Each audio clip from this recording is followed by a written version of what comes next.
Hello everyone, एक बार फिर से आप सभी का आपके अपने इस यूट्यूब चैनल पर स्वागत करता हूं। तो दोस्तों, एक बहुत ही बड़ी फिर से अपडेट लेके आ गया हूं। यहां पे देखिए गवर्नमेंट कर्मचारियों के साथ क्या कर रही है। जितने भी गवर्नमेंटेड एम्प्लॉई हैं उनके साथ गवर्नमेंट क्या कर रही है, उनका जो भी पैसा एनपीएस में जमा हो रहा है उसको कहाँ पे उड़ा रही है गवर्नमेंट। तो यहाँ पे देखिए स्टेप बाय स्टेप सब कुछ बताने वाला हूँ। तो यहाँ पे लिखा कि सरकार शेयर बाजार में उड़ा रही कर्मचारियों की मेहनत की कमाई। मतलब कि जितने भी कर्मचारी अपना मेहनत का पैसा जमा करके इकट्ठा कर रहे हैं एनपीएस में, और उसका जो गवर्नमेंट क्या कर रही है, शेयर मार्केट में लगा रही है और बस उनकी मेहनत का धज्जियाँ उड़ा दी है। फिर ऊपर देखिए लिखा है राष्ट्रीय पेंशन स्कीम में लूट रहे कर्मचारी। उसमें दिया है कि सेवानिवृत्त होने पर 10% से भी कम मिलती है पेंशन। मतलब कि आप रिटायर हो रहे हैं तो उसमें आपका 10% से भी कम पेंशन आपको दिया जा रहा है। तो बहुत बड़ी दुखदाई यहाँ पे न्यूज़ है। फिर यहाँ पे देखिए क्या है, पूरी खबर देख लेते हैं। यहाँ पे लिखा है कि काफ़ी वर्षों से विरोध के बावजूद सरकार नहीं कर रही सुनवाई। फिर लिखा है कर्मचारियों के साथ चिट फंड कंपनियों के साथ भी धोखाधड़ी। फिर ऊपर ले चलते हैं, आपको दिखाते हैं। यहाँ पे लिखा है कि नागौर देश एवं प्रदेश के 15 वर्ष पहले लागू की गई अंशदान पेंशन प्रणाली अब राष्ट्रीय पेंशन प्रणाली कर्मचारियों के लिए गलफांस बनी हुई है। यदि वह कहा जाए कि राष्ट्रीय पेंशन प्रणाली एनपीएस कर्मचारी के लिए चिट फंड कंपनियों से भी बड़ी धोखाधड़ी साबित हो रही है तो अतिशयोक्ति नहीं होगी। सेवानिवृत्ति के बाद कर्मचारी को पेंशन देने के लिए उसके वेतन से हर माह काटी जाने वाली राशि सरकार शेयर बाजार में निवेश कर रही है। ऐसे में कर्मचारी के सेवानिवृत्ति के समय शेयर मार्केट 1997 के पूर्वी एशिया या 2008 के विश्वव्यापी मंदी के दौर की तरह गिर जाता है तो सारा पैसा डूब जाएगा और सरकार हाथ खड़े कर देती है। फिर कह रहा है कि तब उस कर्मचारियों की स्थिति कैसी होगी, इसका अंदाज़ा लगाना कठिन है।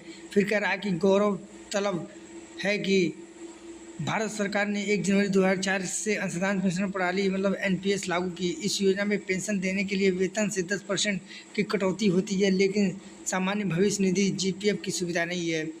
एक प्रकार से एनपीएस पेंशन योजना न होकर शेयर बाजार आधारित 100% असुरक्षित म्यूचुअल फंड योजना है, जिसमें सेवानिवृत्ति के समय पेंशन की कोई गारंटी नहीं है। जबकि पुरानी पेंशन योजना में सेवानिवृत्ति के बाद निश्चित पेंशन जो अंतिम मूल वेतन के 50% की गारंटी है। फिर कह रहा है कि राजस्थान में करीब 4 लाख कर्मचारी और भारत में करीब 60 लाख सरकारी कर्मचारी हैं। इनमें ऊंचे से ऊंचा अधिकारी एवं छोटे से छोटा कर्मचारी एवं अर्धसैनिक बल शामिल हैं। इन कर्मचारियों का कहना है कि यह पेंशन स्कीम उनका बुढ़ापा खराब कर देगी, क्योंकि इस स्कीम से जुड़े कर्मचारी सेवानिवृत्ति पर पेंशन पाकर खुद को ठगा सा महसूस कर रहे हैं। फिर आगे देखिए क्या लिखा है देखो और तरसो। इसमें ये है, कर्मचारियों का कहना है कि एनपीएस की जमा राशि खाते में देख तो सकते हैं, लेकिन ज़रूरत पड़ने पर उसका उपयोग नहीं कर सकते हैं। मतलब कि ये कहने का मतलब है कि कर्मचारी का कहना है कि एनपीएस में जो जमा राशि है वो तो आप खाते में तो देख सकते हो, लेकिन उसको ज़रूरत पड़ने पर उसका निकाल नहीं सकते हो और उसका यूज नहीं कर सकते हो। फिर लिखा है कि पेंशन कर्मियों का अधिकार है कि वो इनको मिलना चाहिए। New pension scheme employees federation of Rajasthan के सहयोग समर्थन मांगने पर हम तैयार हैं। तो इनका ये कहना है। फिर यहाँ पे देखिए 4% भी पेंशन नहीं। केस फर्स्ट में और केस 2 में देख लेते हैं, क्योंकि ये 2 लोग रिटायर हो चुके हैं। तो इसमें क्या है, पहला है अलाई निवासी केशराम गुदारा ने करीब 42 वर्ष तक डाक विभाग में नौकरी की। फिर करा वर्ष 2010 में उनका अस्थायीकरण हुआ और करीब 1 साल पहले सेवानिवृत्ति हुए तब उनका 32,000 से अधिक वेतन था, लेकिन पेंशन शुरू हुई तो मात्र 1240 रुपये मिले। पेंशन की राशि देखकर केशव राव को झटका लगा। विभागीय अधिकारियों से संपर्क करने पर उन्होंने बताया कि इतनी पेंशन मिलेगी। वर्तमान में गुदारा लकवा बीमारी से ग्रस्त हैं। फिर सेकंड में देखिए, नागौर स्थित सैनिक कल्याण बोर्ड में करीब 15 वर्ष नौकरी करने के बाद गत वर्ष 31 अगस्त को सेवानिवृत्त हुए शंकर सिंह ने बताया कि एनपीएस में पेंशन नहीं मिली, केवल शोषण होता है। उन्होंने बताया कि पहले सैनिक थे और सैनिक कोट से ही वापस सैनिक कल्याण बोर्ड में लगे।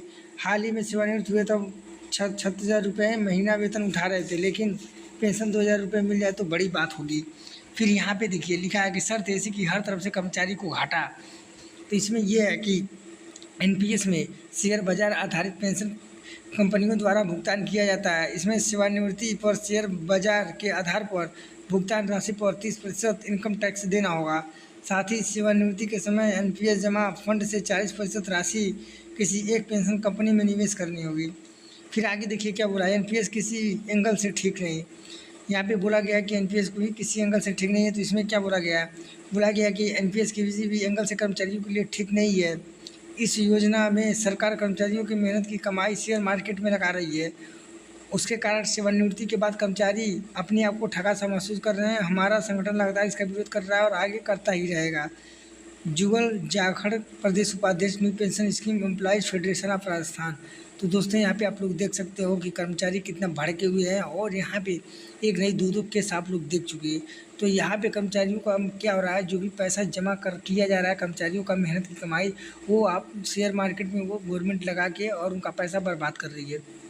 तो यहाँ पे आप लोग ज़्यादा से ज़्यादा आंदोलन करिए और हर एक कर्मचारी से ये बोलिए कि वहाँ पे जाएं और वो लोग एनपीएस को हटाने की मांग करें और ओपीएस लाएं, क्योंकि ओपीएस में गारंटेड पेंशन है, 50% पेंशन आपको मिलेगा। तो ये बेस्ट रहेगा और इसमें कोई गारंटी नहीं है आपको कितना पेंशन मिलेगा। तो इसमें तो हर तरफ से एनपीएस में घाटा है कर्मचारी को। तो ये मेरे ख्याल से सबसे बेकार स्थिति है और इसको ज़्यादा से ज़्यादा इसका विरोध करें और हर कर्मचारी के पास ये वीडियो पहुंचाएं, तभी जाके ये कुछ आगे हो सकता है। तो दोस्तों मिलते हैं नेक्स्ट वीडियो में और ऐसे ही वीडियो के लिए हमारे चैनल से जुड़ जाइए। धन्यवाद।